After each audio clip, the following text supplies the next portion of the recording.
যারা দাবি দেওয়ার জন্য যাচ্ছেন সেই দাবি দেওয়া তাদেরটা তারা উপস্থাপন করবেন, এরপরে তাদের পক্ষের কথা তারা বলবেন। তবে আমরা কায় মনোবাক্যে একটা জিনিস উপস্থাপন করতে চাই, সেটি হচ্ছে যে প্রিয় ভাইয়েরা, নারীরা ইসলামকে যে প্রতিপক্ষ বানিয়েছেন, যারা এইটা বানান বা যারা এইটার মধ্যে ভুল দেখতে পান, তাদের থেকে বড় অভাগা আল্লাহর আসমানের নিচে জমিনের উপর আর কেউ নাই।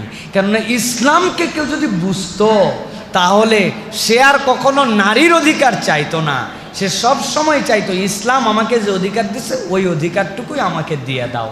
কিন্তু আমরা সেটা করি না প্রিয় ভাইয়েরা, আমরা শুধু একটা ইসলামের পয়েন্ট নিয়ে বসে আছি, লিযাকারি মিসলু হাযিল উনসায়াইন। একটা নারী যা পাবে পুরুষ তার ডবল পাবে, তথবা পুরুষ যা পাবে নারী তার অর্ধেক পাবে, এইটুকু বলতেছি আমরা। কিন্তু আমরা হিসাব মিলায়ে দেখতেছি না যে মেয়ের বিয়ে হয়ে যাওয়ার পরে শ্বশুরবাড়ি চলে গেছে, আর বাপ বৃদ্ধ হওয়ার পরে ছেলের কাছে রয়ে গেছে।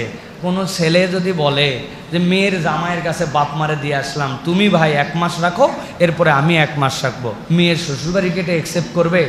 যদি অ্যাকসেপ্ট না করে, তাহলে ছেলে যদি বলে ভাগ নেওয়ার সময় তুই অর্ধেক নিয়েছিলি আমি অর্ধেক নিয়েছিলাম, এখন তুই বাপ মারে দেখবি না কেন? কেমন কথা হইলো বলেন? এটা তো কথা হলো না প্রিয় ভাইয়েরা। সে পাইছে অর্ধেক বলছি, কিন্তু বিয়ে করার সময় আমারে 5 লাখ টাকা দেনমোহর দেওয়া লাগছে, মহিলাদের তো কোনো দেনমোহর দেওয়া লাগলো না, তাহলে পুরুষও আপনি দেন আমিও তারে দেই, হইল না। আল্লাহ রাব্বুল আলামিন দফায় দফায় নারীদের জন্য মর্যাদা দিয়েছেন। অনেক পুরুষরা রাগ করতে পারেন অথবা না জেনে থাকলে অবাক হয়ে যেতে পারেন। একজন পিতামাতার জন্য একজন ছেলে সন্তানের ভরণ পোষণের দায়িত্ব কোন পর্যন্ত জানেন? যেদিন বালেগ হয়ে গেছে ওই দিন থেকে বাপ মা যদি বলে বাড়া, বাড়ির থেকে বাড়ায়, কি করে খাবি তুই করে খা, আব্বা আমি তখন স্টুডেন্টে গুল্লি মারি যা, কোনো কেউ বাধা দিতে পারবে না। ইসলাম বলছে বালেগ হয়ে গেছে তোমারটা তুমি খাও। নারীর ক্ষেত্রে ওই মেয়েকে সুপাত্রস্থ করার আগ পর্যন্ত আপনি তাকে বের করে দিতে পারবেন না।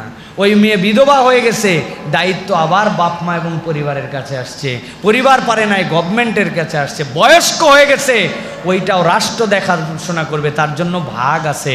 প্রিয় ভাইরা, ইসলামের যে উত্তরাধিকার আইন, এটার 12টা অংশে বিভক্ত। আসাবা, আওল যেগুলো বর্ণনা হয়েছে, 8টা অংশে নারীর খাত, 4টা অংশে মাত্র পুরুষের খাত।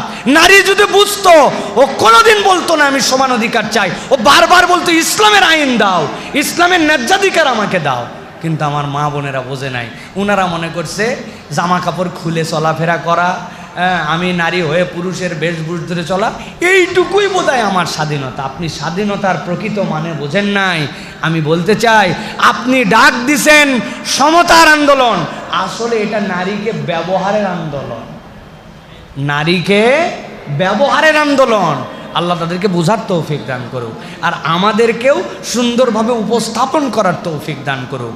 একটা দাবি জোরালোভাবে আমরা করতে চাই, সেটি হচ্ছে ঐচ্ছিকভাবে শরিয়া কোর্টের বাস্তবায়ন চাই। আমার মন চাইছে তারা যদি বলতে পারে তাদের ঐচ্ছিকভাবে 1% প্রতিনিধিত্ব করে না, তারা প্রস্তাবনা আনতে পারে, তাহলে আমিও আমারটা বলতে পারি। ঐচ্ছিকভাবে আমার মা চাইছে, আমার বোন চাইছে, আমার পরিবার চাইছে, আমরা ঐচ্ছিক শরিয়া কোর্ট চাই। শরিয়া কোর্ট না হলে কখনো নারীর অধিকার ন্যায্যাধিকার দেওয়া সম্ভব নয়, ঠিক কিনা? ইসলামী শরিয়ত চাই, আমি শরিয়া কোর্ট চাই। আপনারা চান শরিয়া কোর্ট? চান? আমরা শরিয়া কোর্ট চাই। আমি রাজি, ভিকটিম রাজি, আমার বিচার তুমি শরিয়া কোর্টে করো, তোমারটা আমি শরিয়া কোর্ট চাই। আমাদের দাবি এটা, শরিয়া কোর্ট দিতে হবে। এটা না হলে কখনো প্রকৃতার্থে আপনি অধিকার পাবেন না। আল্লাহ আমাদের বোঝার তৌফিক দান করুক, সরকারকে বোঝার তৌফিক দান করুক।